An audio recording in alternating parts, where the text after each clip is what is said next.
Hi, everyone. Welcome to the Spiritual Wanderlust podcast. I'm Kelly Deutsch. And today we are going to do something a little different. Normally on our episodes, I do most of the question asking, but today our frequent guest, Karl Thienes, has offered to interview me. So, Karl is a fellow spiritual adventurer and also offers spiritual direction here at Spiritual Wanderlust. So, together we're going to discuss some of our favorite themes like mysticism, longing, contemplative practice, inner work, and everything in between. So, Karl, thanks so much for joining us and for hosting us today. Yeah, it's a pleasure being here with you, Kelly. These kinds of conversations are very life-giving to me, and I think it's important for people to be able to get together and to talk about, their life at deep enough levels for it to really resonate with themselves and then with each other. I think there's a lot of communion that we can have together when we talk about these kinds of topics. So thanks for having me. Yeah. One question I guess I had is just right out of the gate, like in your podcast series on mysticism. You had a really nice way of phrasing kind of what it's about. And you said that it's the search for and the experience of divine union. And I like the fact that you broke those two pieces together, the searching and the experience of. And I was wondering if you could just talk a little bit about kind of what divine union is, maybe, first of all. And then second of all, what you were thinking of when you were thinking of both the searching and the experience pieces. Yeah. Great questions. I'm writing so I don't forget any piece of it. Divine union, search, and experience of. So divine union is such a huge topic, right? And really that's one of the motivating factors for having these conversations is I feel like it's this really well-kept secret of Christianity, that this is like the whole point of the entire religion, but somehow it gets lost in translation. And I'm like, whoever hears about that, like, whether it's in a Sunday pew or even just, reading the Bible, they don't say it in those terms. There are certainly places in scripture that talk about like Jesus and the Father and I are one and you are one and me and I and you and me. But what does that actually look like? Because as you grow deeper in prayer and in this relationship with the divine, whether it is specifically through Christianity and through Jesus and, that kind of traditional language, or, in a much more kind of human sense of like connected with all that is, divine union is willing what God wills, wanting what God wants, and being transformed in such a profound way that there almost seems to be no difference between you and the divine. And I think a lot of us intuit that naturally, like, I know that God is a part of me, I am a part of God, or God dwells in me. But when we're so transformed and we think of, amazing examples of that, whether it's like Thich Nhat Hanh or Gandhi or Mother Teresa or, any of these models that we hold up, we see how incredible their lives are because they've allowed themselves to be transformed so deeply. And that's a very insufficient answer to what divine union is, but I hope that through our series of conversations that we get to dance around it a bit more, because that's one of the reasons why I think this has become such a well-kept secret, is because it's so ineffable. And the saints who do experience it, the people who come back, they don't know how to speak about it either. They write poetry or music or try to paint a painting. Thomas Aquinas, who wrote tomes and tomes and tomes of theology, at the end of his life was purported to say, like, it's all straw. He wanted to burn everything he had written because he's like, what do all these words have to do with this reality I just experienced? So I suppose that's, what leads us into that definition of mysticism as the search for and experience of divine union, because Right. it's this dynamic of the already but not yet. Like we taste it, like, oh my gosh, what was that? And so then it sets off this longing for so much more. And so that in and of itself is already part of the mystical path. It's not like we have to go. I think a lot of people have this misconception that mysticism or divine union is like just all ecstasies, like I'm levitating like Teresa of Avila or some of the other, saints and mystics. And that certainly can be, but any of those mystics themselves would say, like, that's not the important stuff. Like, don't pay attention to that. Like, real holiness or union with God is doing God's will. So what does that look like in your daily life? It can be in the normal humdrum. I mean, we were just talking about, I've been dealing with some illness, and that's part of divine union too, just saying yes to whatever's being plopped in your lap. Like, okay, I have been in bed for a whole week. Part of me gets really pissed about that.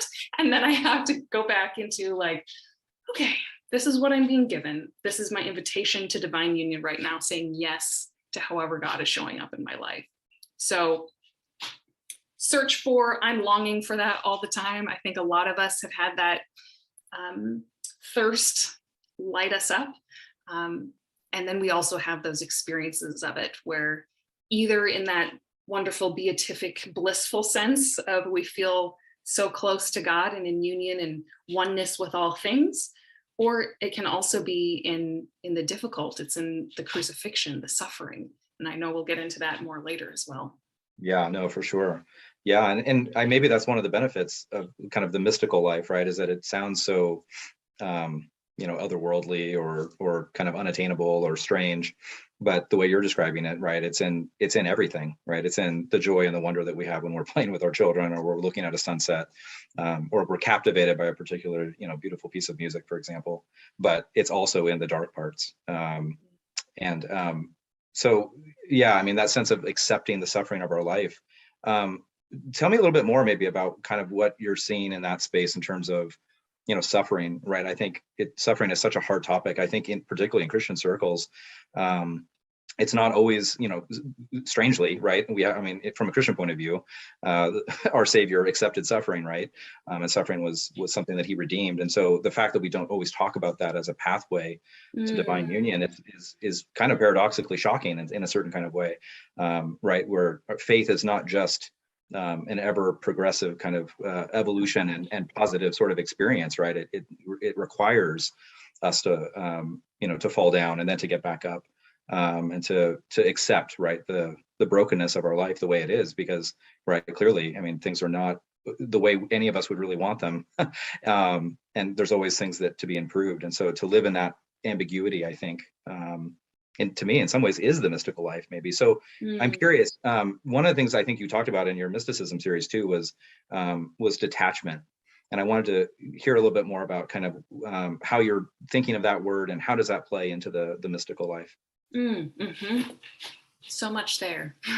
Let me sit with that a moment.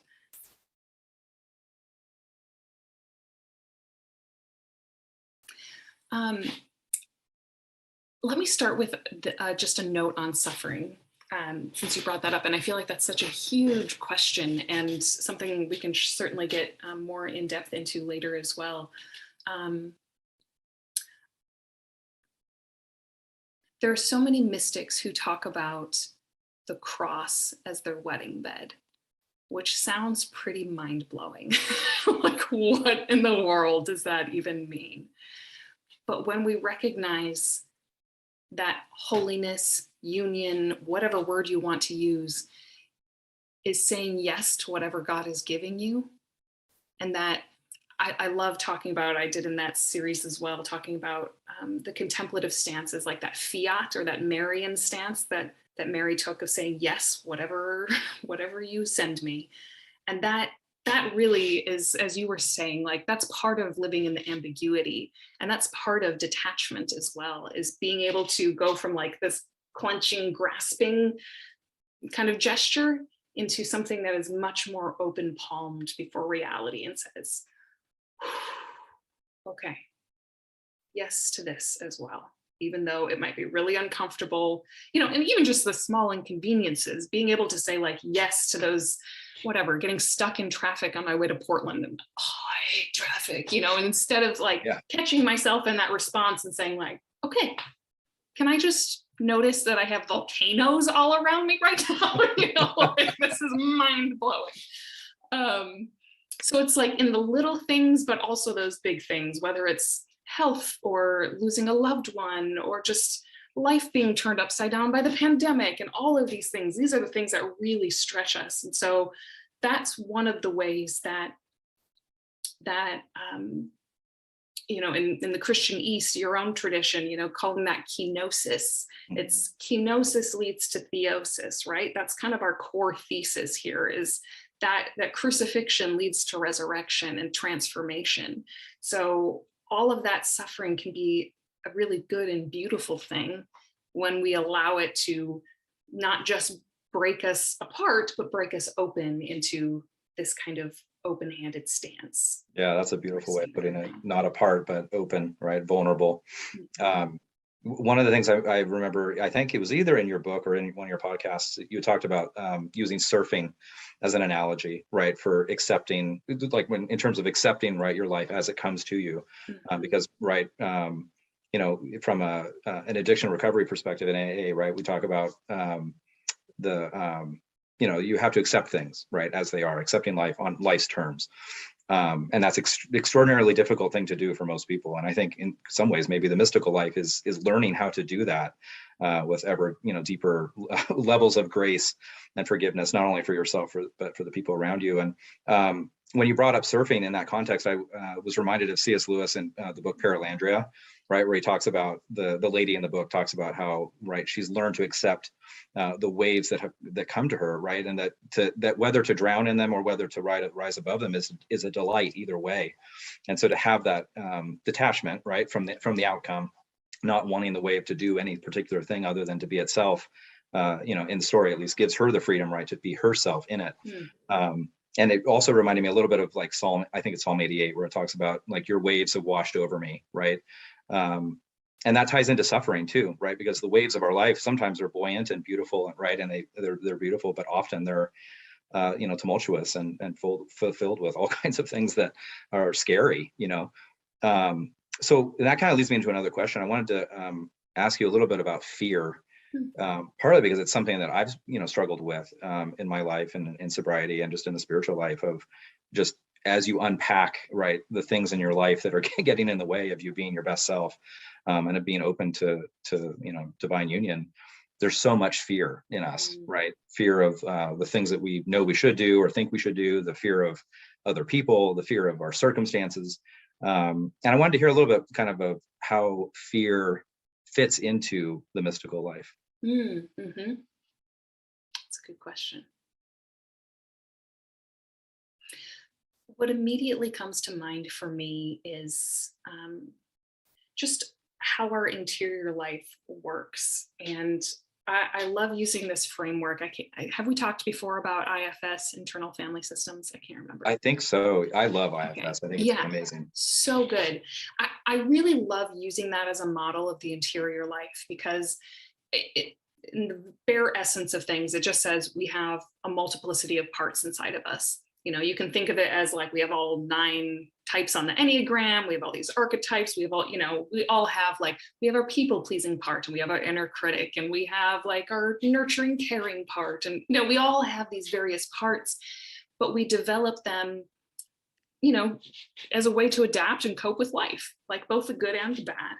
And for me, being able to dialogue with each of those parts and seeing why sometimes they get turned up so loud, like if you want to use the Enneagram, for example, a lot of us, I'll say women in particular, but a lot of us in general, I think, have trouble having a healthy 8 kind of part, a part that is assertive and can stand up for ourselves and do what is right and things. If an 8 part gets turned up too loud, it can like rage and be like really just obstinate and in your face, and it can be really obnoxious.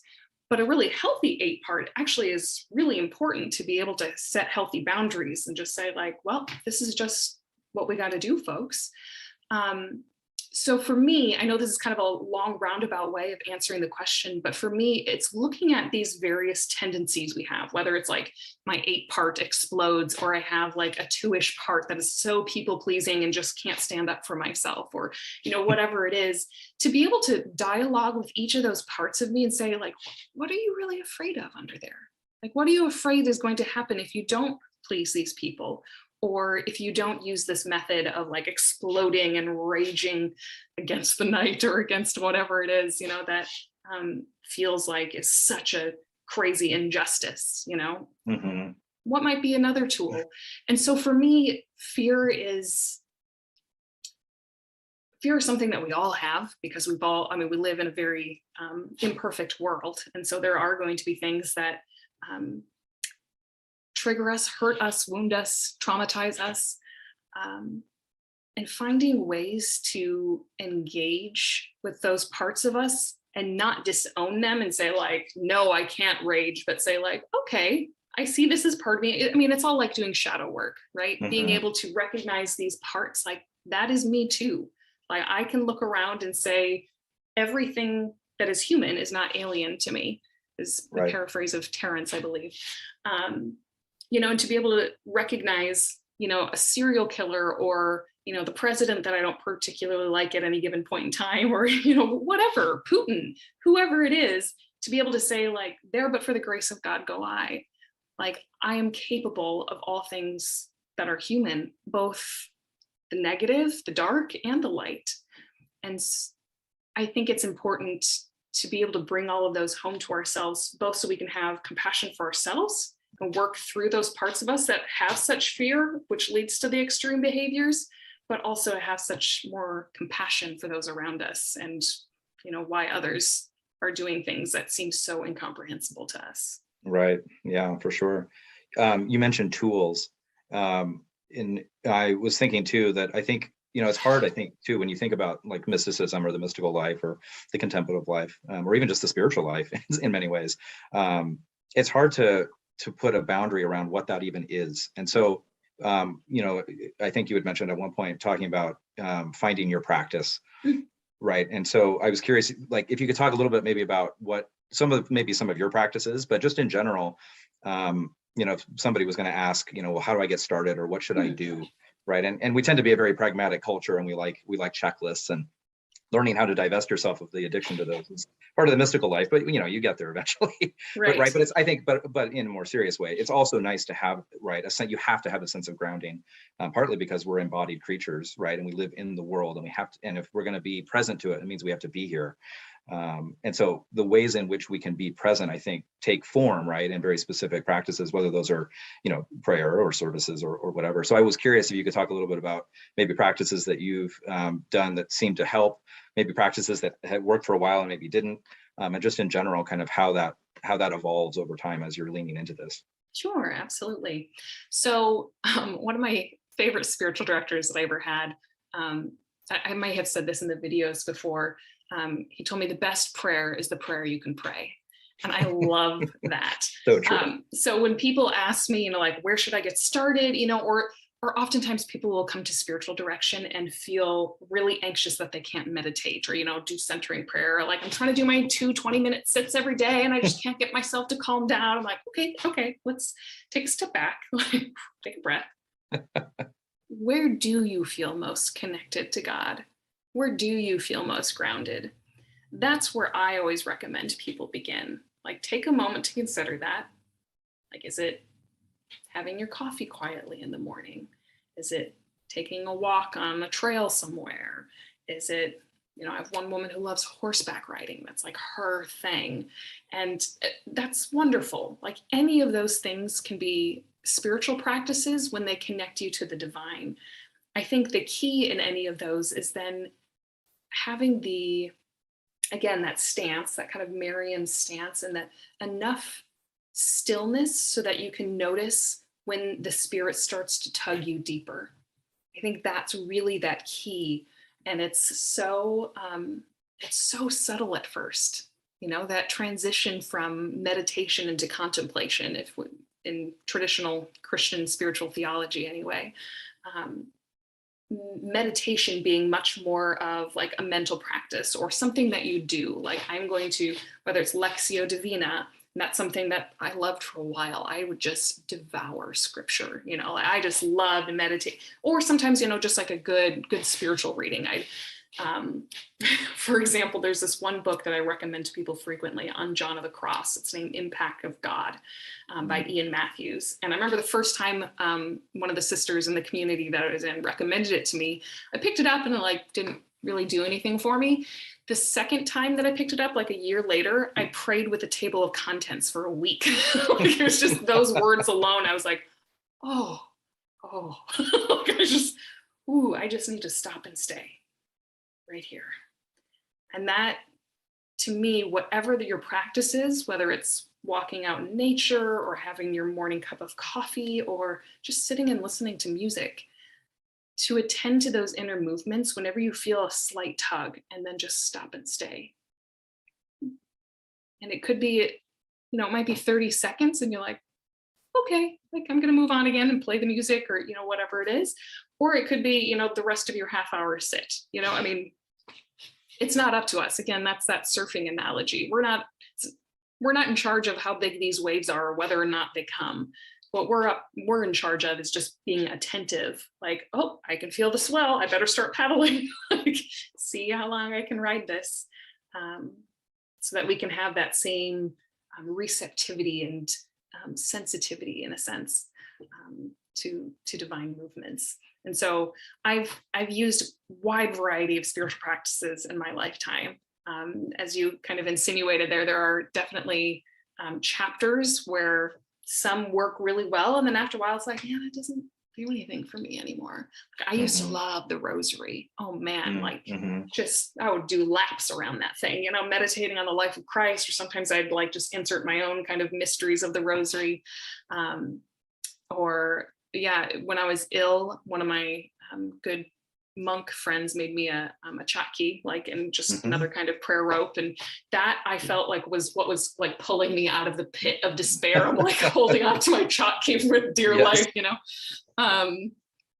So those have been helpful practices.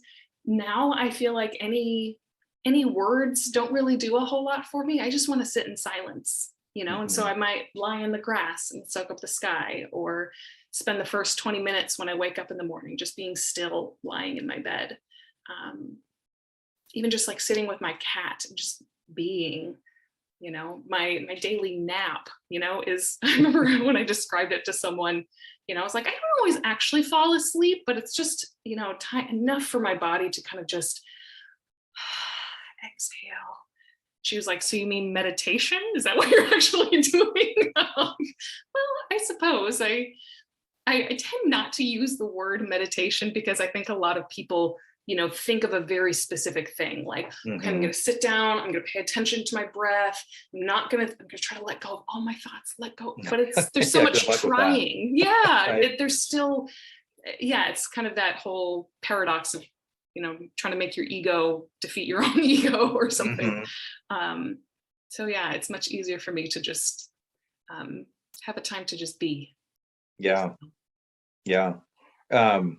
I know for me, in the recovery movement, right, there's a very big emphasis on developing new practices and new habits, right, to start to rebuild the life that in many ways you've destroyed by your addiction.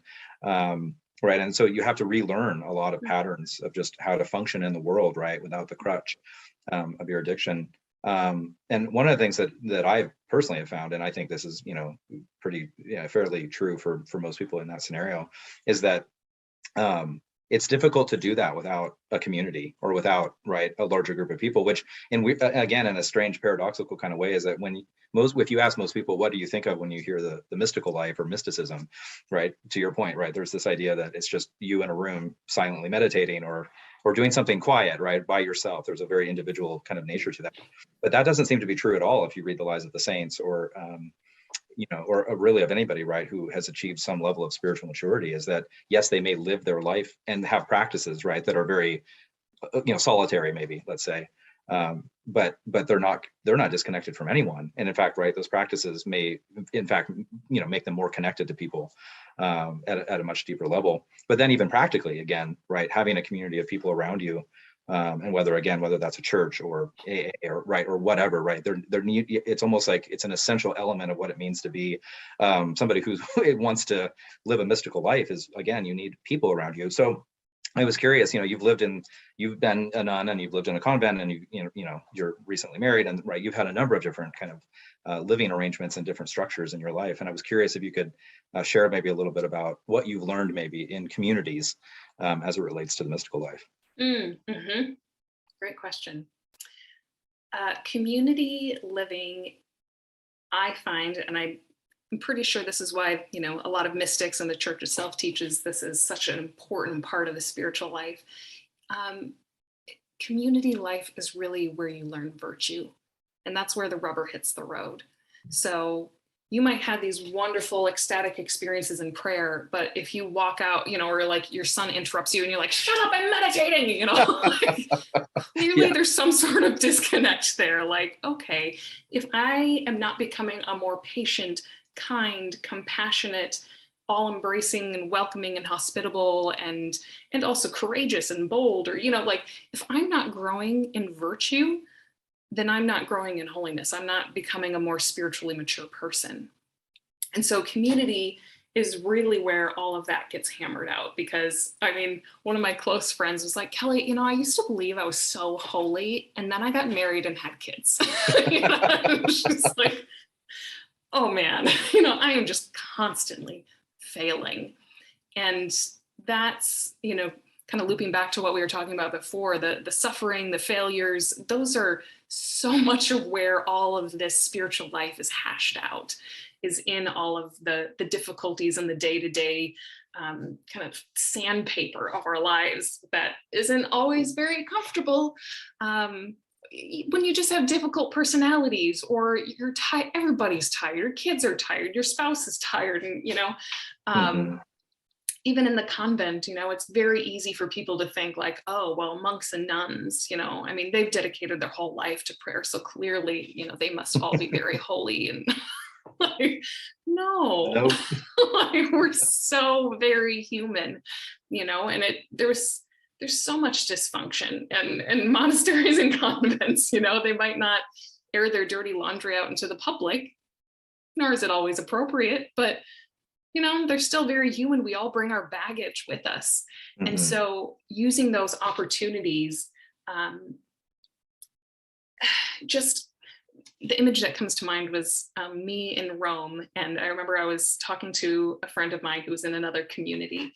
And I was venting about one of my sisters. I'm like, sister so-and-so said this to me, and then she did. And can you believe? And I was just like venting and fuming. And this other friend of mine turned to me and she's like, what about you gets so riled up by that? And I was like, I was so taken aback. It's just like, excuse me, can't you see how obnoxious she was being? But essentially she was saying like, Kelly, it takes two to tango, like, yes, that she did something, but like, why is it eliciting such a strong response in you? What in you is happening? And, that goes back to that IFS, that parts work. Mm-hmm. Like, what is being triggered in me? Okay, so I feel outraged. Why? What is this part trying to tell me? What is it trying to protect me from? And just doing a little more of that digging and spiraling down, like, what's going on under here? And so community life provides a marvelous opportunity for that, which is one of the reasons why it's so good to be surrounded by people who aren't exactly like you, which is what most like church or even support group, any kind of situation is, that these are like, I can't remember if it was some author, like maybe it was Graham Greene. Someone said Catholicism is here comes everyone. Oh yeah, right. I love that definition. Yes. It's like, oh yeah, we got everybody here. Like, we're all broken in our various ways, glorious in our various ways, but you throw us all together and understandably our jagged edges are going to catch on each other. So to me, that's one of the biggest roles of community life, and also one of the greatest gifts, because you get to learn from each other in places that aren't your natural strengths. Right, for sure. Yeah. So that leads me actually to another question. When we talk about like being a community and learning from one another, and this is something that people like Brené Brown and other people talk about, is the central importance of curiosity. Mm. Right, in the vulnerable life, or the mystical life, even the spiritual life. I think one of the things that I've noticed in my life, and I think in the people around me, and just I think in society, right, is that, and whether it's smartphones or whether it's just the state of the world or whatever, it's hard to know even really. There's so many factors, but being curious about other people, right, and whether it's doing work like IFS or just inner work in general. Right, if you're going to be in a state where you're open and accepting of life as it comes to you, that takes a certain your aperture, the aperture of your soul has to be open, right? And that's a courageous stance to do that, right? To invite the world in. It's like the cross, essentially, right? You're basically here in this moment, right? Horizontal and vertical, you're connected to reality, and you're looking up to God, and you're looking for that divine union, right? But to do that takes a certain level of openness, and cultivating that kind of curiosity feels like, in many cases, can be a real suffering, right? Is to be that open. And I know that, some of the work that I've done in recovery and working with addicts and just in general is that that's almost impossible to do without a guide or without help. And again, right, the community that you live in, whether that's a marriage or a convent or just your church or whatever, right, that's absolutely essential and can provide some of that, right? But there seems to be also the need to have some more of a deeper somebody who soul walks with you right through your life, who can help point out areas where it's very easy to walk off the edge of the cliff as you do this work. And actually, that reminds me, there's a quote from Saint Isaac the Syrian, an Eastern saint, who said that if you're going, and this is a paraphrase and obviously a translation, it'd be interesting to know what it was in the original, but he said something along the lines of, if you're going to walk the spiritual path, if you're going to do the spiritual life, then you need to be prepared for the stench. Right. And the idea is that, right, as you excavate the things that are getting in the way of that, being able to be filled with wonder or being able to accept the sufferings of your life, that you're going to come up with, right, a whole host of different, sub-personalities or just the broken edges of your soul that are going to grate at you as you do that. So this is a long-winded question, I guess, but I'm curious. I have found a lot of benefit personally in terms of having, let's say, an AA sponsor or a spiritual father or a spiritual director or all three sometimes at the same time, right? It takes a community sometimes of guides to really help you. And I think that's, it's hard for us, I think, sometimes to accept that we need that, right? And also to trust people enough to invite them in. So I was curious what your experience has been, or what you would say in terms of the necessity of guides in the spiritual life or in the mystical life. Yes. First of all, great quote. Love that. Yep, there's a lot of stench inside for all of us. I mean, it's regardless of who we are, we all have some dark areas that haven't been turned over in a while. But yeah, I find it absolutely critical to have somebody to hold your hand. And what I find interesting is how there are different people who feel appropriate at different stages in life. And I'm guessing you've experienced this as well, whether it's, a different sponsor or, therapist, spiritual guide, whoever it is, that are meant to walk with you for certain stages. And then, whether it's through life circumstance or it's just, I had one sister that I worked with for a few years, and she was like, I feel like I've come to the end of what I can walk with you on. I'm like, okay, well, thank you for being honest. Like, all right. But I find it so helpful in pointing out a lot of those blind spots or some of those dark areas inside that you kind of forgot existed, so they might be able to walk in. I mean, kind of reminds me of like when you walk into your grandparents' house and there's like a little bit of that weird sour smell, and like they've been living there so long, they don't even notice it anymore. But you walk in, you're like, oh, that's a little off. Like, I don't know if something needs cleaning or, check something out. I feel like that's almost what, a good spiritual director or companion or guide does, is walks in and you've kind of gotten used to that stench. Like if somebody walks in and is like, that's a little off. Like, should we go excavating a little bit? And we're like, no, I don't smell anything. I think we're fine. Don't worry about it. But there have been plenty of times, whether a therapist or a spiritual director or coach has, pointed something out or asked the tough question that I really needed to hear, but maybe didn't want to. I can think of one example when my spiritual director in Rome, I think it was also around the same time that I was introduced to the Enneagram. And at the time I came out as a 2 because I was formed to be a 2 in Rome, because isn't that every good nun? And there's a lot, certainly had plenty of 2-ish energy, but I remember my spiritual director asking me something about like this desire to serve other people, and it felt like it came out of a very genuine place. And he's like, do you think there's anything self-serving in that? Like, do you get anything out of serving other people? I remember being taken a little aback, like, oh, I mean, I don't think so. Like, I think it's just a genuine, like, desire to give back. And, and I was like, oh, and he was like, okay. No, he just left it at that. And it took me a good 6 months to come back and be like, oh yeah, no, I definitely get something out of that. It makes me feel like a good person. Like that. If I can't do that, like something in my ego is like, oh my gosh, am I good? Like, but it's questions like that we sometimes need others to posit for us because they don't occur to us ourselves. So Yeah. having someone on the outside who could smell those smells and point things out and see things that we can't see can be absolutely invaluable in your own growth and development. Yeah. Although you have to want the answer, to your point, right? Sometimes you're not ready to hear the answer, or you hear it, but only on a certain level of consciousness. And then these truths that we're searching for, right, or the longing that we talk about in the mystical life, it can never be fulfilled if what we're really after is the divine, right? Because by definition, the divine is infinite. And so we're like, and that goes back to what your first definition in terms of the search and the experience, kind of that dance between the here but not yet, right? And sometimes explanations don't help, or all people can do is point you. I was thinking of like Philip and Nathaniel. How can anything good come out of Nazareth? And his response is, "Look, I'm not going to explain this to you, right? Just come and see, right?" Yeah. And so that invitation, right, to join, right, to be a participant in, again, going back to that experience thing, is just so invaluable. But it's hard, I think, sometimes when we're dancing between the wanting to fulfill our longings, but we're also, again, going back to fear, we're afraid of what that would either cost us, right? Or maybe even a little bit of a doubt that we'll get what we want, and then it'll be like, now what, right?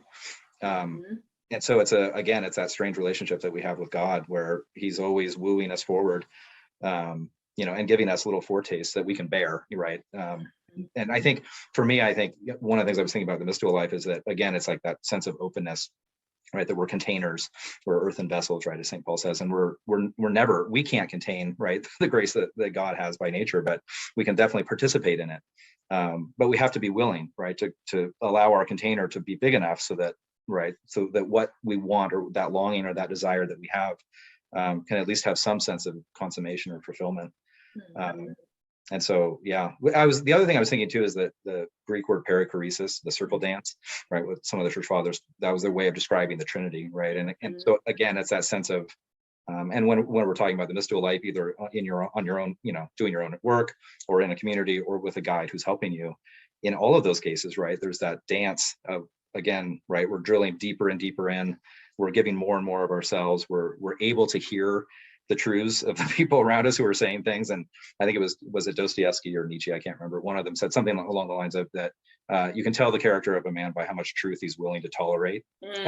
Right. And I thought a lot about that quote being a real distillation, essentially, of the mystical life, right? That there's always more truths, and most of them are exceptionally painful, right, to actually really take in. But again, wanting that sense of desire. So I guess that leads me to a question. From a longing perspective, Lord, I believe, but help my unbelief, right? How do we accept, let's say, the fact that our longing and our desire is either misplaced, or not as much high, or it's not maybe what it should be or it could be, but also doing things to keep it moving, right? And I think, again, like, you can get stuck, and again, from an addiction point of view, right, having desires and longings that you're not addressing, right, have ways of leaking out into your life, right, so that you're then attracted to idols, or you're attracted to ideologies or substances or anything, right, that can fulfill that longing. But you don't want to kill that part of you either, and I see that a lot in addiction work, where there's a temptation, especially early on, to just crush the desiring aspect of the soul that was looking for God in places that shouldn't, right? And that's what we would call like a dry drunk, right? That sense where you amputate essentially a part of yourself, and sometimes that's necessary, maybe in very dire scenarios. But anyway, I'm just curious what your thoughts are on desire, maybe, and how we move through that. Yeah, longing is hard, because it is like, it's just this it's like exquisite and wonderful, but also like exquisitely painful at the same time. And it is so hard to sit in, and I think that's, why you have so many poets from every world religion that talks about getting drunk on love and this kind of, and like drunk on eros in particular. Like that's how I like to talk about longing, is this eros is like a fire. It's like what moves the stars in the heavens.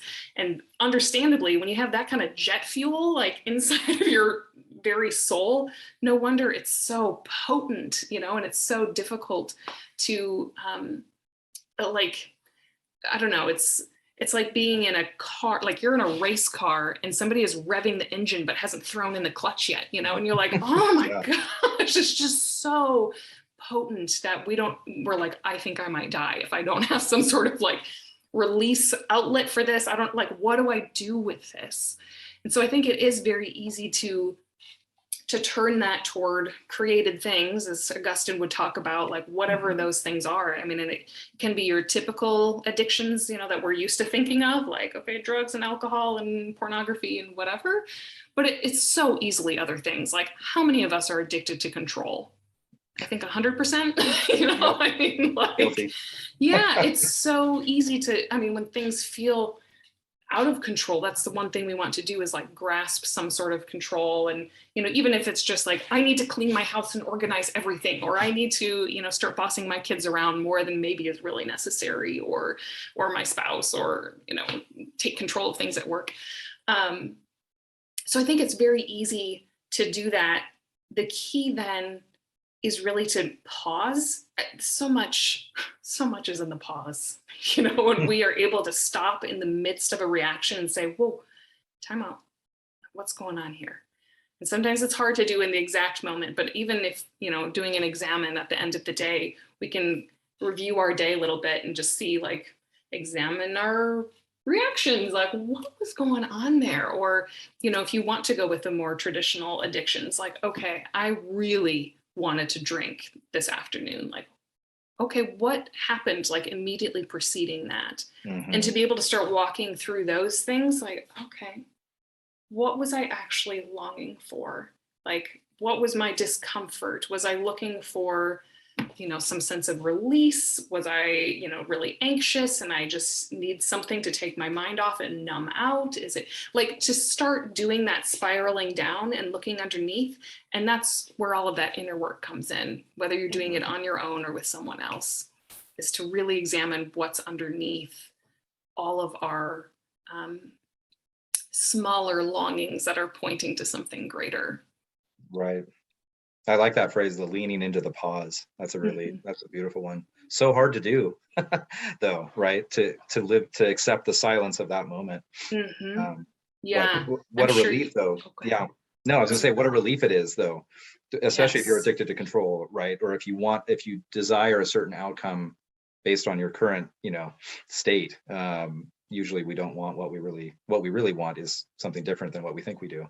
Right, Right. exactly. And the pause at least gives enough space. And I know a lot of the, desert fathers and mystics and saints of the church talk about, right, like there's a sense in which the thoughts that precede the action, right? There's a sequence, there's a spiritual sort of progression that happens from initial like stimulus, let's say, which of course comes to us and we don't have any say over that, right? I mean, the world is just there, right? And we're present to it, and there's nothing wrong with that, right? And so again, that's why a contemplative practice that is allowing the thoughts, let's say, to go down the river, and you notice them and you say, hello, maybe if you're lucky, and then you just let them go, right? You don't have that. You let the pause of their movement move through you, so you're not attached to them. But again, that most of us, right, are like the stimulus and then the response is so fast that something happens and we're yelling at our kids or we're snapping at our spouse or we're immediately judgmental. And I think being judgmental is probably one of the biggest ones that we all share, right? Is that we have all these preconceived ideas about the way the world should be and what it is and what our response should be, and we don't have practices that help us take a second, right, or even a half a second, and just sit with something and let it be what it is. And I think we talked before about, from an addiction point of view, letting reality be what it is exceptionally difficult if you're an addict, because you want it to be different, probably better. I mean, and maybe you're right about that, but Yeah, if you don't have that sense of pause, or that practice of learning to pause so that you can just accept things as they are first, right? And love them Right. as they are, which is funny because that's what we want from God, right? We want unconditional love, and he promises that to us, right? But if you think about it from his point of view, practically, one of the ways he does that is that he stays silent. He lets the pause of where we're at be where he is, right? And sometimes people will say, well, why don't I hear God, or why isn't he here, or why isn't it more obvious that there's, and the reason is that you're not listening. Right? He's there, you're not taking enough time, right? Or you're not actually quiet enough to be present. So yeah.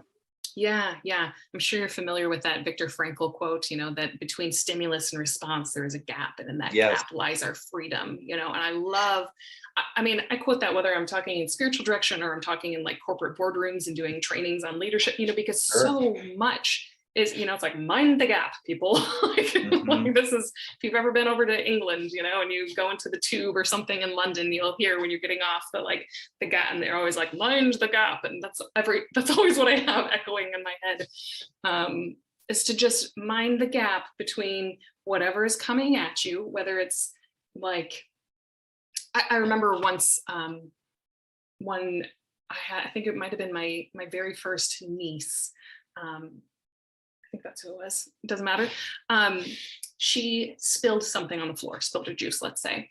And my sister, her mom, like, my immediate response is like, what I learned as a kid is you freak out. Like, oh my gosh, you spilled the juice. Like, now we have a mess. Can you be more careful? And like, that's what's like immediately comes up in my head. But that's not what my sister said. My sister instead was like, oopsie daisy, let's get a paper towel. And my jaw just dropped. I was like, that's even an option? Like, I didn't even realize that was an option. And sometimes we need other kinds of responses modeled for us to stop us in our tracks like that, and to say like, oh, there's no possibility here. Like, I don't have to go with that learned reaction. That's, the neural pathway that I'm most used to, because I saw that modeled the most in my life and have probably done it plenty myself. But when we can see that there is another way and choose how we want to respond, like, oh my gosh, that's why Viktor Frankl is so powerful, to think of him in, this concentration camp, recognizing that we can be in the most dire and awful of circumstances, but we can still choose our response. And that's how he maintained his humanity, and how many people survived and maintained some sense of humanity, is by saying like, okay, you cannot take this from me. My ability to choose how I want to respond. Like, that's inviolate. Yeah, that's our last freedom. After all the other ones are taken, but it's one that can never be taken away unless you choose to give it away. Right. And that's a hard thing though, right? And I remember hearing somebody talk to me once about, and this was in the context of sobriety, and they were saying that one of the ways they stayed sober was they thought, what would I do if I was in a concentration camp? Like, how would I live, right? And so Viktor Frankl obviously has done an amazing job of outlining, right, just psychologically and practically how you go about doing that. But it's such a sobering thing to think through, right, of who would I have to become, right, to not only endure that and to survive in just a bare bones kind of way, but how could things actually maybe be better? How could more of reality and more of God's love maybe even be more available to me?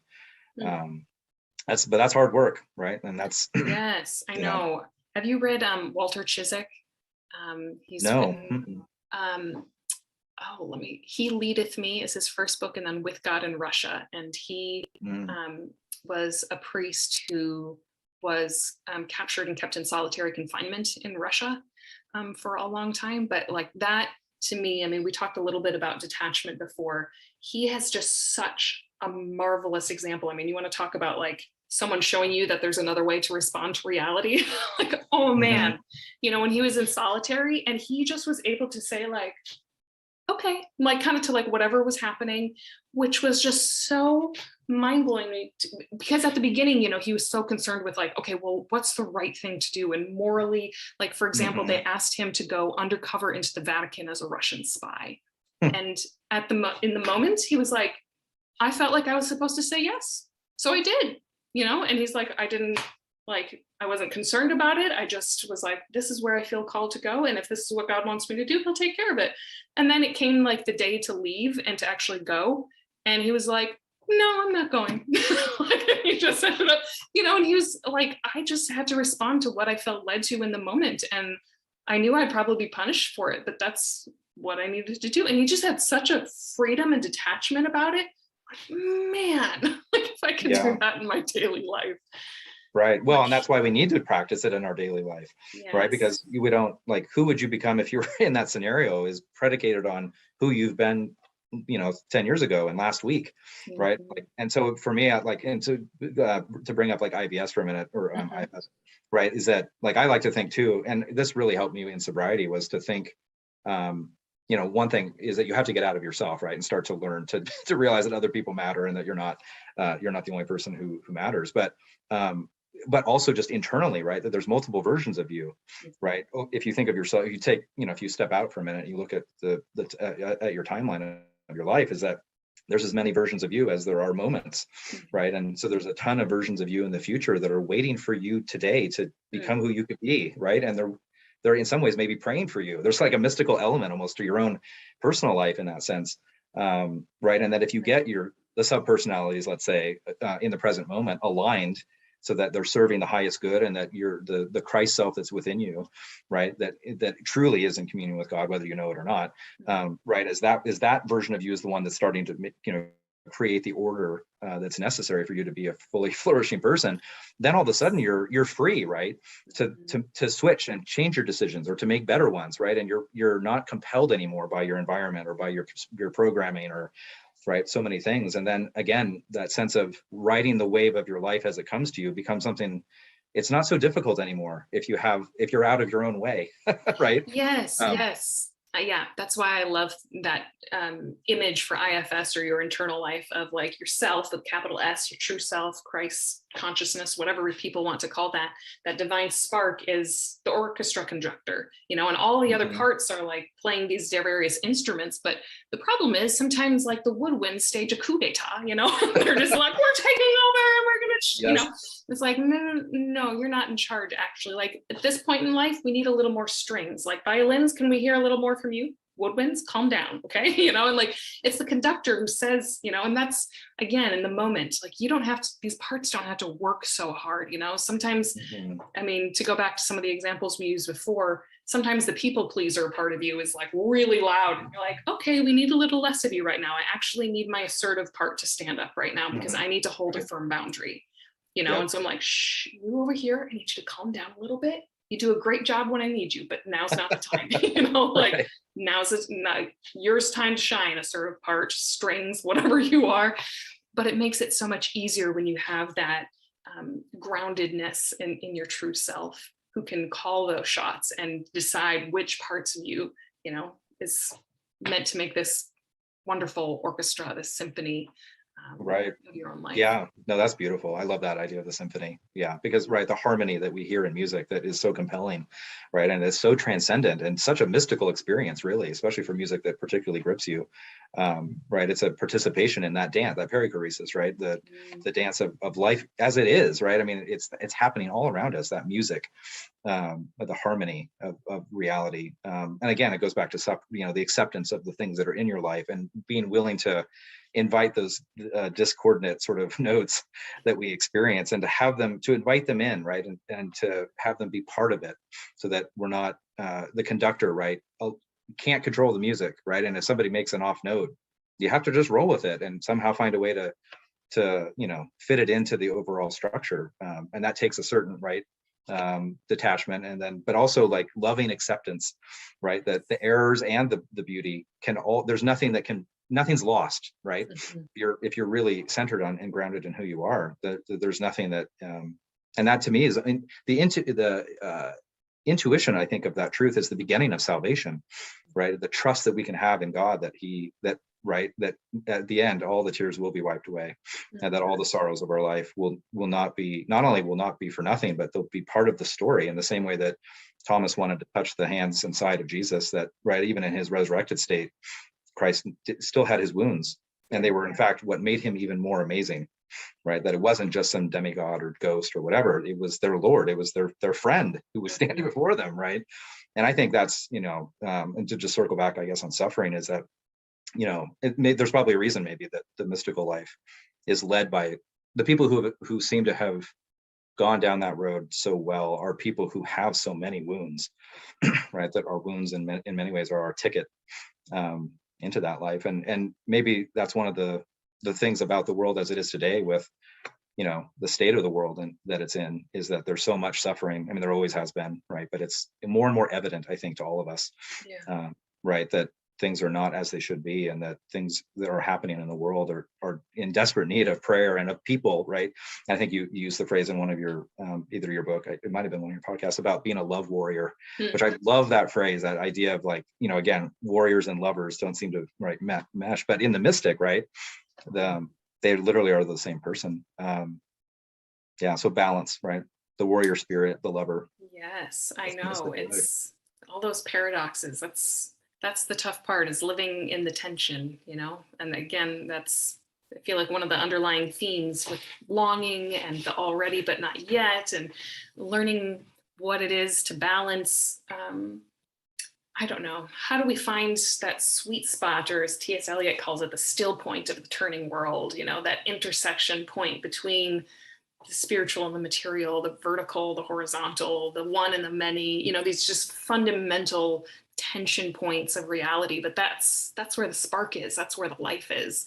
And perhaps the disappointing news is it's never going to be fully resolved. But the exciting part is that's the whole game. That's the whole dance. That's the perichoresis. That's where it all happens. And it might be a little bit uncomfortable now because we need to be stretched wider. Like, it's too big. We can't contain all that jet fuel. But it's something that's so powerful because it's, trying to stretch open enough space in us to receive more and more and more and more. Right. Beautiful. Yeah. Maybe last question. In terms of like, I think sometimes people wonder or think about like, am I a mystic? Am I called to that? What is that? Maybe they're interested in it. Maybe it's something that's that they know something about, but they're interested in more. What's the one quality that you would say would kind of define somebody who's like on the mystical path, or is on their way to becoming one, even if they don't know it, let's say?